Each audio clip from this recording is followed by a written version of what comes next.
Number 8، قبلہ رخ ہونا، قبلے کی طرف منہ کرنا جو فرض نماز قبلہ رخ سے ہٹ کر پڑتا ہے جبکہ اسے قبلہ رخ ہونے پر قدرت حاصل تھی، تو اس پر تمام علماء کا اجماع ہے کہ اس کی نماز باطل ہے. تمام علماء، کسی فقہ میں کوئی فرق نہیں. ٹھیک ہے. قرآن مجید میں قبلے کی طرف رخ کرنے کا حکم آتا ہے. میں سوچتی ہوں کہ اگر ہم اپنے بچوں اور بچیوں دونوں کو پراپر نماز کا طریقہ بچپن سے ہی سکھا دیں، جب وہ ابھی 7 سال کے ہیں، 7 سے 10 سال میں پورا یہی سارا کچھ تھوڑا تھوڑا تھوڑا کر کے، اور نماز کی فرضیت اور اس کی اہمیت اور فضیلت اور فائدے اور نہ پڑھنے کے نقصان، سب چیزوں کا بھی ان کو علم ہو جائے، تو جب وہ بالغ ہوں گی تو آپ کو پیچھا نہیں کرنا پڑے گا کہ تم ایسا کپڑا پہنو اور ایسا نہ پہنو. ان کے اپنے اندر ایک میزان ہوگا کہ میں ایسا لباس کیوں پہنوں کہ جس سے میری نماز ہی نہیں ہوتی، اور نماز کا سوال تو سب سے پہلے ہوگا، اور نہ پڑھنے پر پکڑ ہوگی. اگر ایک نماز وضو کے بغیر پڑھی تو کوڑا پڑا، تو جو پڑھے ہی نہ اور شرائط پوری نہ کر کے پڑھیں تو پھر کہاں کھڑے ہیں ہم. یقیناً ہم تمہارے چہرے کا بار بار آسمان کی طرف پھرنا دیکھ رہے ہیں، تو ہم تمہیں اس قبلے کی طرف ضرور پھیر دیں گے جسے تم پسند کرتے ہو، سو اپنا چہرہ مسجد حرام کی طرف پھیر لو، اور تم جہاں بھی ہو سو اپنے چہرے اس کی طرف پھیر لو، اور تم جہاں سے نکلو اپنا چہرہ مسجد حرام کی طرف پھیر لو، اور تم جہاں کہیں ہو سو اپنے چہرے اس کی طرف پھیر لو، تاکہ لوگوں کے پاس تمہارے خلاف کوئی حجت نہ رہے سوائے ان کے جنہوں نے ان میں سے ظلم کیا ہے. سو ان سے مت ڈرو اور مجھ سے ڈرو، تاکہ میں اپنی نعمت تم پر پوری کر دوں اور تاکہ تم ہدایت پاؤ. حدیث میں آتا ہے، نبی صلی اللہ علیہ وسلم نے فرمایا، جب تم نماز کے لیے کھڑے ہو تو پہلے اچھی طرح وضو کرو، پھر قبلہ رو ہو کر نماز کے لیے تکبیر کہو. یعنی یہ نہیں کہ باتیں کرتے کرتے آدھے ادھر آدھا منہ ادھر اللہ اکبر کہہ کے سیدھے ہو، نہیں، قبلے کی طرف رخ کر لو پھر اللہ اکبر کہو. نبی صلی اللہ علیہ وسلم کا طریقہ وائل بن حجر حضرمی رضی اللہ عنہ سے مروی ہے کہ میں نبی صلی اللہ علیہ وسلم کی خدمت میں حاضر ہوا تو سوچا کہ میں یہ ضرور دیکھوں گا کہ آپ صلی اللہ علیہ وسلم کس طرح نماز پڑھتے ہیں. کہتے ہیں چنانچہ آپ نے قبلے کی طرف رخ کر کے تکبیر کہی اور دونوں ہاتھ کندھوں کے برابر بلند کیے، یعنی نماز کے آغاز میں کندھوں کے برابر. سفر میں بھی فرض نماز کے لیے قبلہ رخ ہونا ضروری ہے. جابر بن عبداللہ رضی اللہ عنہ سے مروی ہے، کہتے کہ رسول اللہ صلی اللہ علیہ وسلم اپنی سواری پر نماز پڑھ لیتے تھے، وہ جس طرف بھی لے جا رہی ہوتی، لیکن جب آپ فرض نماز پڑھنے کا ارادہ فرماتے تو سواری سے اترتے اور قبلہ رو ہو کر نماز پڑھتے. یہ جملہ بے حد ضروری ہے. اپنے پاس یہ صحیح بخاری کی حدیث کا نمبر بھی 400 لکھ لیجئے، اور اس بات کو بھی لکھ لیجئے کہ جب آپ فرض نماز پڑھنے کا ارادہ فرماتے تو سواری سے اترتے اور قبلہ رو ہو کر نماز پڑھتے. اب اس میں پھر ایک ایکسیپشنل کیس آ جاتا ہے، اور وہ ہے جہاز پہ سفر کرنا، کیونکہ گاڑی تو آپ روک لیں گے، گاڑی سے تو آپ اتر جائیں گے، سائیکل بھی روک لیں گے، باقی چیزیں بھی روک لیں گے، لیکن جہاز نہیں روک سکتے، وہ آپ کے کنٹرول میں نہیں. تو پھر آپ نے کیا کرنا ہے؟ اس وقت تو آپ اسی میں ہی پڑھیں گے، لیکن ادروائز فرض نماز کے لیے اتر کر گاڑی روک کے جمع کر لیجئے. لیکن چلتی گاڑی میں سوائے شدید مجبوری کے کہ مثلا آپ بس پہ سفر کر رہے ہیں اور بس والے روک ہی نہیں رہے، فجر کی نماز جا رہی ہے، اس کو تو کسی اور کے ساتھ جمع بھی نہیں کر سکتے، نہ آپ تہجد کے وقت فجر پڑھ سکتے ہیں، نہ آدھی رات فجر پڑھ سکتے ہیں، اور سورج نکلنے کے بعد بھی نماز قضا ہو جائے گی، اس وقت بھی نہیں پڑھ سکتے. تو وہ ایک لمیٹڈ سا ٹائم ہے، اور نہ بس روکنے کے لائق ہیں آپ اور نہ جہاز روکنے کے لائق. اب آپ اسی کے اندر ہی پڑیں گے. ادروائز اگر آپ خود ڈرائیو کر رہے ہیں تو روک کے نیچے اتر کے پھر نماز پڑھیں گے. ہاں، اگر کوئی دشمن کا خوف ہے، کسی جنگلی جانور کا خوف ہے، یا کوئی ایسی جگہ ہے کہ جہاں پر آپ، تو پھر ایکسیپشنل کیس ہو جاتا ہے. بھول کر یا غلطی سے قبلے کی طرف نماز نہ پڑھنے کا حکم. اچھا، بعض اوقات ایسا ہوتا ہے نا، آپ کسی کے گھر جاتے ہیں اور وہ آپ کو قبلے کا رخ ہی نہیں بتاتے، یا غلطی سے جا نماز ہی الٹی ڈال کے چلے جاتے ہیں ایکسائٹمنٹ میں کہ کوئی سب ہو چکا ہے میرے ساتھ. اب وہ تو نکل گئے کمرے سے، اب آپ کہاں سے آوازیں دیں ان کو؟ اب آپ نماز شروع کر دیتے ہیں. جب وہ پڑھ چکتے ہیں تو کہتے ہو سوری، یہ تو غلطی ہو گئی. تو اب کیا کریں؟ ایسے شخص کا کیا حکم ہے جو کسی دوسرے علاقے میں جائے اور بھول کر قبلہ رخ ہونے کی بجائے کسی اور سمت میں نماز ادا کر لے، حالانکہ وہ قبلے کا رخ جانتا بھی ہو، اور پھر نماز کا وقت فوت ہونے سے پہلے یاد آ جائے، یعنی ابھی نماز کا ٹائم ہے تو اس کا کیا حکم ہے؟ ٹائم گزر گیا تو گزر گیا، لیکن ابھی ٹائم ہے تو پھر کیا ہو؟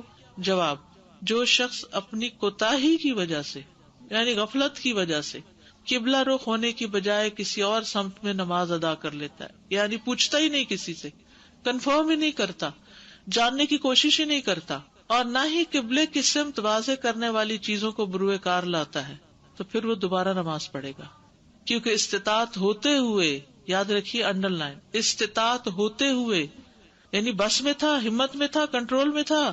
نماز میں قبلہ رخ ہونا نماز کے صحیح ہونے کے لیے شرط ہے، یہ شرط ہے، اور شرط نہ رہی تو نماز نہیں ہوگی، یعنی شرط پوری نہ کی تو نماز نہیں ہوگی، تو اس کے لیے دوبارہ نماز ادا کرنا لازم ہے۔ اسی طرح اگر کوئی شخص بھول کر، پہلا ہے کوتاہی کرنے والا، ایفرٹ ہی نہیں لگائی، اور دوسرا ہے بھول کر قبلے کی بجائے کسی اور سمت کی طرف منہ کر کے نماز ادا کر لے، تو وہ بھی نماز دوبارہ ادا کرے گا، کیونکہ اس نے بھی نماز کی ایک شرط کو پورا نہیں کی۔ قبلے کی شرط کب ساقط ہوتی ہے، کب قبلے کا لحاظ نہیں رکھنا، وہ ابھی میں بات کرتی ہوں، لیکن اس کو آپ دیکھیے کوتاہی کیا ہے۔ مثلاً ہم ابھی پچھلے سفر میں کہیں گئے باہر، تو نماز کا وقت آ گیا، ہم ایک پارک میں تھے، ہم نے کہا نماز پڑھ لیتے ہیں یہاں پر۔ اس دن سورج نکلا ہوا تھا، تو ہمارے ساتھ کچھ خواتین تھی، وہ کہنے لگی کہ ہماری امی کہتی ہیں کہ جب سورج اس جگہ پر ہو تو پھر اس سے 2 ہاتھ ادھر کر کے ظہر پڑھ لیتے ہیں۔ میں نے دل میں سوچا کہ امی تو پاکستان رہتی تھی، اور پاکستان میں سورج کا طلوع اور غروب اور ہے، وہاں تو ہم مغرب کی طرف منہ کر کے نماز پڑھتے ہیں، اور یہاں ہم مشرق کی جانب ایک طرح سے ہمارا قبلہ ہوتا ہے، تو وہ تو نارتھ ایسٹ کی طرف پڑھتے ہیں، اور وہاں شاید ساؤتھ ویسٹ ہے، مجھے ایگزیکٹلی نہیں معلوم، لیکن اتنا پتا مغرب کی طرف، لیندے والے پنجابی میں ہم کہتے ہیں لیندے۔ تو مجھے پہلے لیندے کا مطلب نہیں تھا، اب مجھے سمجھ آئی لیندے کا مطلب نیچے اترنا، غروب ہونا، سورج اترنے کے طرف۔ خیر، تو وہ پاکستان والا تکا یہاں تو نہیں چل سکتا، تو میں نے کہا جب اب ہمارے پاس آئی فونز ہیں اور اس میں قبلہ کی ایپ ہے تو ہم کیوں نہ چیک کریں۔ اب جب میں نے چیک کیا تو ان کے اور میرے میں اچھا خاصا فرق تھا، تو ہم کوتاہی نہ کریں، سستی نہ کریں، کون فون کھول کے ایپ کھولے اور پھر اس میں سے قبلہ ڈھونڈے اور پھر وہ لگائے اور پھر دیکھے، کتنی دیر لگتی ہے بھائی؟ میسج چیک کرنے کے لیے تو ہم ہر وقت کھولنے کو تیار ہیں، قبلہ دیکھنے کو ہم تیار نہیں، ہاں؟ تو کچھ دیر نہیں لگتی، سب لوگوں کو پریکٹس گروپ میں کروائیں کہ اپنے اپنے فون کھلوائیں ان کے، اور ان کو کہیں نکالیں قبلہ، اور جس کے پاس ایپ نہیں سب کی ایپ چیک کریں، جس کے پاس ایپ نہیں اس کی ڈلوائیں، کیونکہ آپ دیکھیں کہ یہاں ہم ہر وقت بادل اور بارش اور سورج کا تو حساب ہی نہیں، اور بعض اوقات ہم ایسے علاقے میں ہوتے ہیں کہ جہاں پر گھر جو ہے وہ مشرق مغرب یا ساؤتھ ایسٹ کی ڈائریکشن میں نہیں بنے ہوتے، وہ ایک دم چینج ہو جاتا ہے، اور ہم اپنے حساب سے میرا خیال ادھر ہی ہے خیال سے پڑھنے لگتے، تو نہیں، کوتاہی نہیں کرنی، قبلے کی طرف منہ کرنا لازم ہے، شرط ہے نماز کی صحت کے لیے۔ اور اگر کبھی کوتاہی ہو گئی یا بھول ہو گئی اور کسی نے آ کے کہا نہیں قبلہ ادھر نہیں ادھر، تو دوبارہ نماز پڑھیں گے اگر نماز کا وقت ہے، اگر گزر گیا تو پھر اللہ معاف کر دے۔ قبلے کی شرط کب ساقط ہوتی ہے؟ نمبر 1، مریض کے لیے رخصت ہے، کیونکہ اس کے لیے تکلیف ہے، تو الضرورات تبیح المحظورات، ٹھیک ہے، تو مریض کے لیے رخصت ہے۔ جب کوئی شخص استقبال قبلہ سے عاجز ہو، مثلا مریض جو اپنا چہرہ قبلہ رخ نہ کر سکتا ہو، چہرہ قبلہ رخ نہ کر سکتا ہو، گردن اکڑی ہوئی ہے، مشینیں لگی ہوئی ہیں، وہ آپ ہسپتال میں سب کچھ الٹا دیں گے، کچھ جگہوں پہ تو ہم کر بھی نہیں تھے۔ کچھ عرصہ پہلے میں ایمرجنسی میں گئی، تو اب وہ ڈرپ لگی ہوئی تھی، آئی وی لگی ہوئی تھی، اور نماز کا وقت آ گیا، تو میں نے کہا کہ میرا چینج کریں، میں تو قبلے کی طرف منہ کر، تو خیر کیش تان کے جتنا میکسیمم وہ میرے ساتھ جو اٹینڈنٹ تھا میں نے کروا لیا، کیونکہ وہ الگ کمرہ تھا۔ اب اگر وارڈ میں ہیں آپ تو آپ کس طرح کروائیں گے؟ آپ سارے مریضوں کو مشکل میں ڈالیں گے۔ امپاسبل ہوتا ہے بعض اوقات کچھ بھی چینج کرنے، کیونکہ چھوٹی چھوٹی جگہ ہوتی ہیں اور بیڈ کے ساتھ کئی اور لوازمات ہوتی ہیں تو آپ چینج نہیں کر سکتے. ایسی صورت میں پھر جدھر بھی منہ آتا ہے ادھر پڑھ لیں.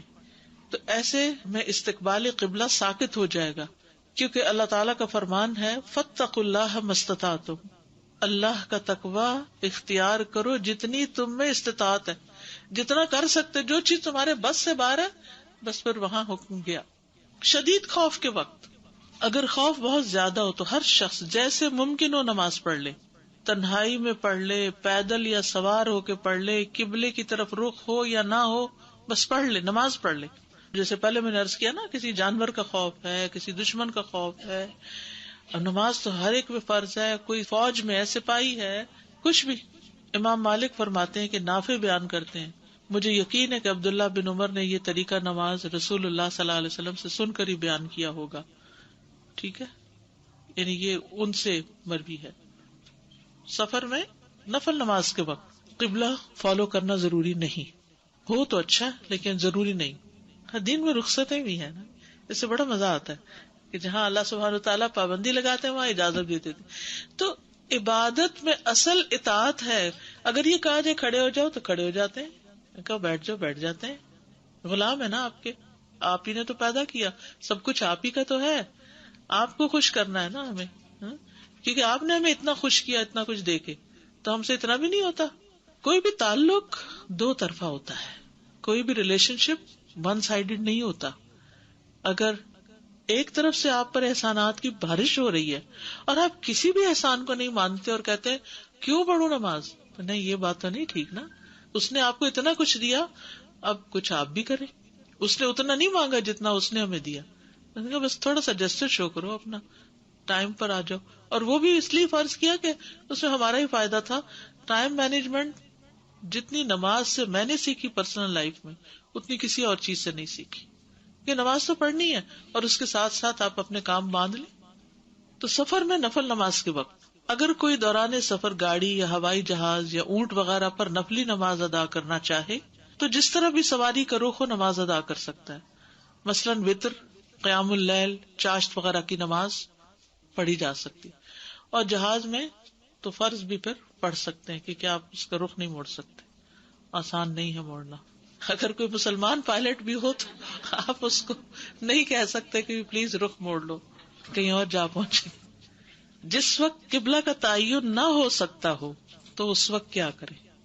کوئی طریقہ نہیں. فون گھر بھولائیں، اور بادل ہے، سخت اندھیرا ہے، اور جگہ بالکل نہیں ہے، نیا شہر ہے، کچھ سمجھ نہیں آ رہی، نہ کہیں نارتھ ویسٹ ایسٹ کا کوئی سائن ہے. اب کیا کریں؟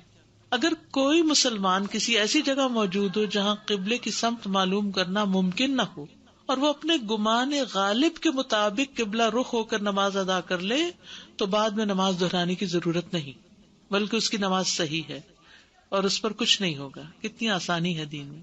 جابر رضی اللہ عنہ سے روایت ہے کہ ایک سفر یا غزوے میں ہم رسول اللہ صلی اللہ علیہ وسلم کے ہمراہ تھے تو بادل چھا گئے اور ہم نے قبلہ سمت تلاش کرنے کے لیے خوب کوشش کی اور اس بارے میں اختلاف رائے پیدا ہو گیا. تو پھر ہر شخص نے اپنی رائے کے مطابق الگ نماز پڑھ لی.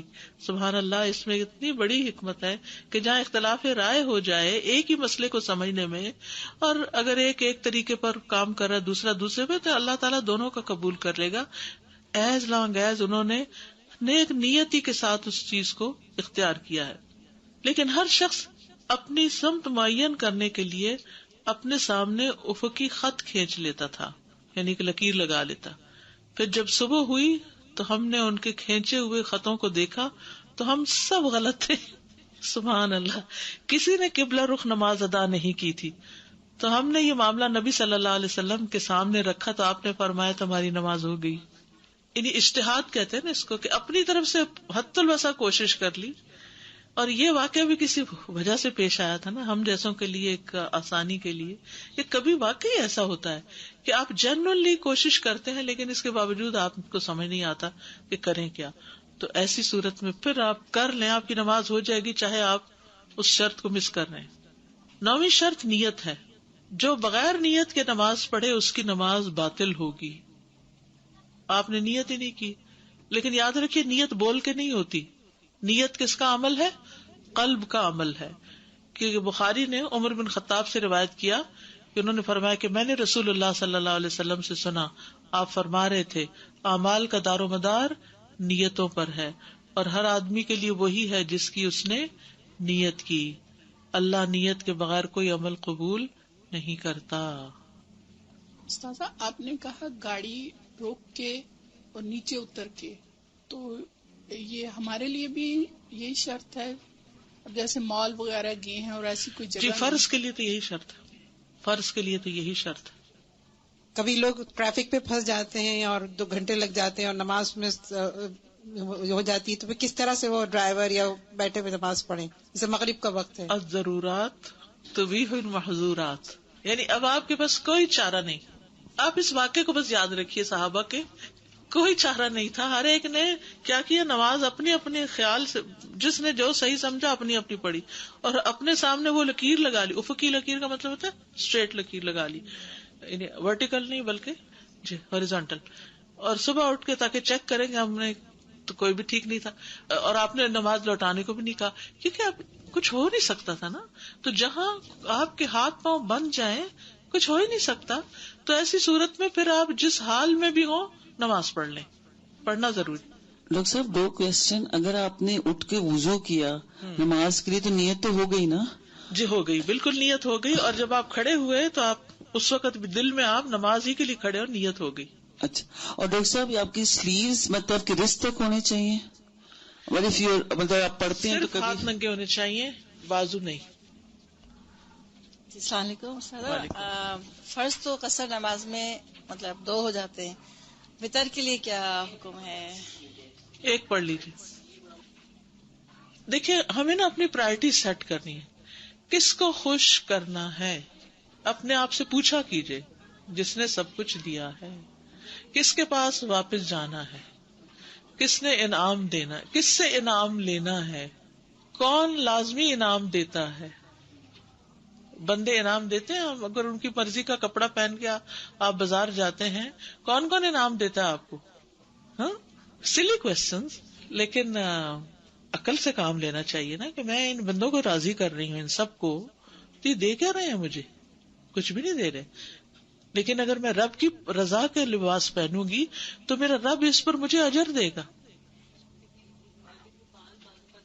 جی ہاں، بعض اوقات باریک دوپٹہ لے لیتے ہیں، اس سے نہیں نماز ہوتی. بعض اوقات یہ کہ دوپٹہ پیچھے ہوا ہوتا ہے، وہ بھی ٹھیک نہیں.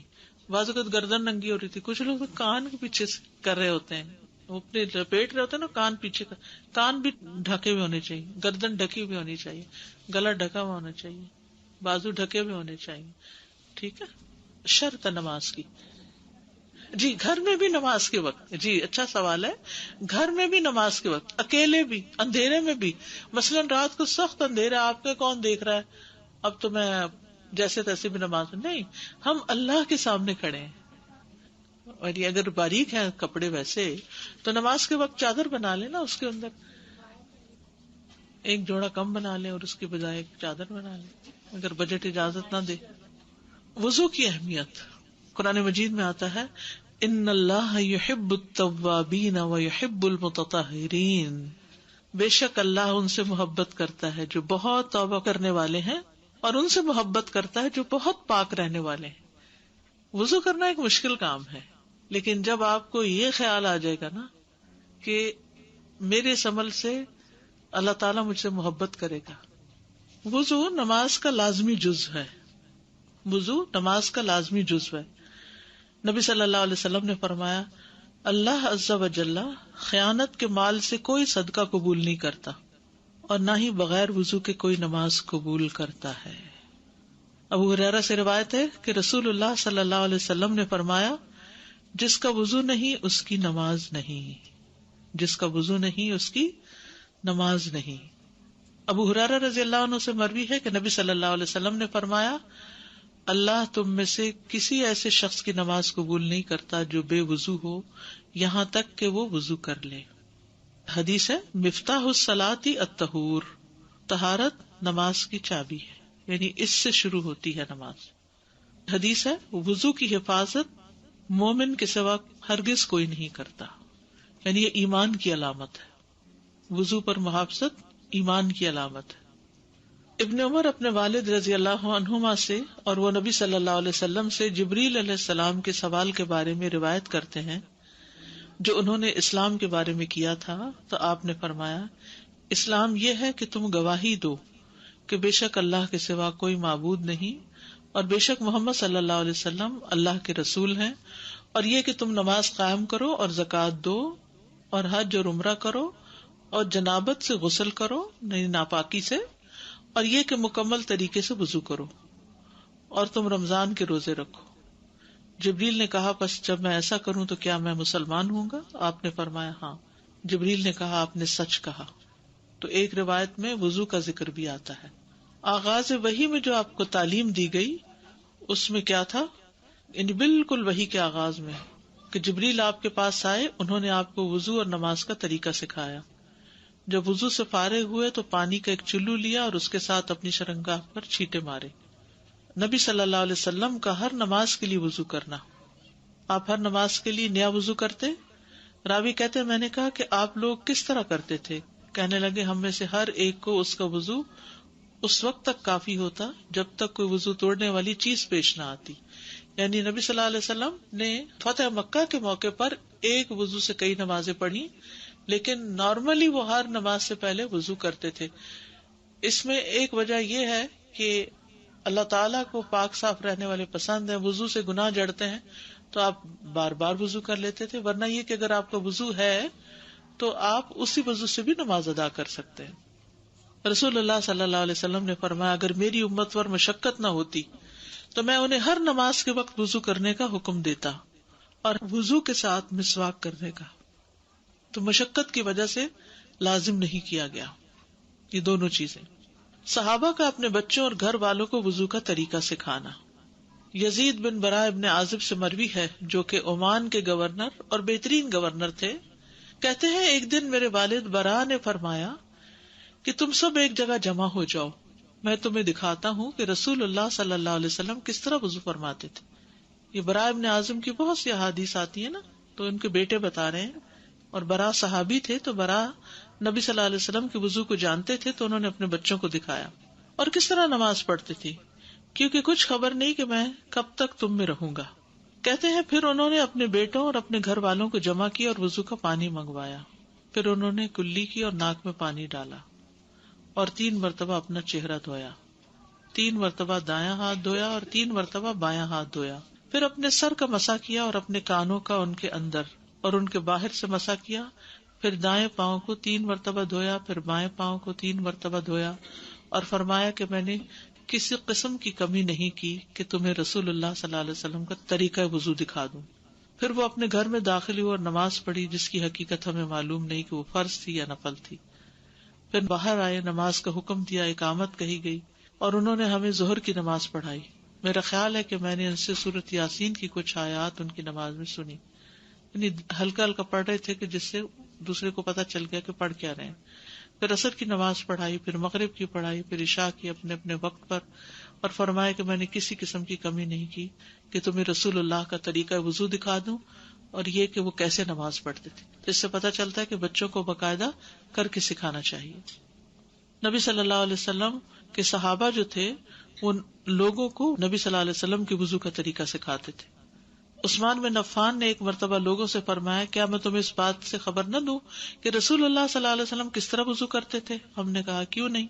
چنانچہ انہوں نے پانی منگوایا، پھر اپنا چہرہ 3 مرتبہ دھویا، 3 مرتبہ کلی کی، 3 مرتبہ ناک میں پانی ڈالا، 3 مرتبہ اپنے دونوں بازوؤں کو اپنی کوہنیوں تک دھویا، پھر اپنے سر اور اپنے کانوں کا مسح کیا اور 3 مرتبہ اپنے پاؤں دھوئے، پھر فرمایا کہ رسول اللہ صلی اللہ علیہ وسلم اسی طرح وضو فرماتے تھے۔ عطا بن یسار نے بیان کیا کہ ہم سے ابن عباس نے کہا کیا تم پسند کرتے ہو کہ میں تمہیں دکھاؤں کہ رسول اللہ صلی اللہ علیہ وسلم کیسے وضو کرتے تھے؟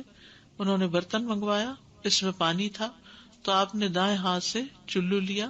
اچھا، اصل میں اس ساری حدیثوں میں ہاتھ دھونے کا ذکر نہیں، تو وہ یہ ہے کہ ہاتھ پہلے دھو کے پھر برتن میں ہاتھ ڈال کے وہ وضو کرتے تھے، اس وجہ سے ذکر نہیں آ رہا۔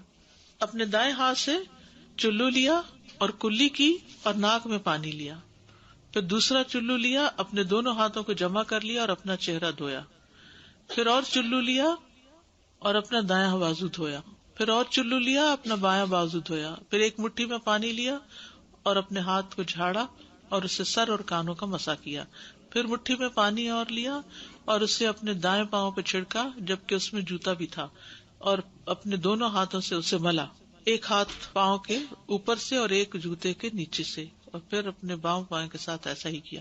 اس کو میں تھوڑا سا اور وضاحت کروں گی، وہ یہ کہ وضو جو ہے اس میں آپ نے ابتدا میں دیکھا کہ 3 دفعہ کلی، 3 دفعہ ناک میں پانی ڈال، ایک یہ طریقہ۔ دوسرا کیا ہے جو اس میں ہے کہ ایک ہی دفعہ پانی لے کے آدھے پانی سے کلی کی اور باقی پانی سے ناک میں پانی ڈال لیا، پھر دوسری دفعہ اسی طرح، اور پھر تیسری دفعہ اسی طرح، یعنی ہر دفعہ میں کلی اور ناک میں پانی ایک ہی پانی سے دے لیا۔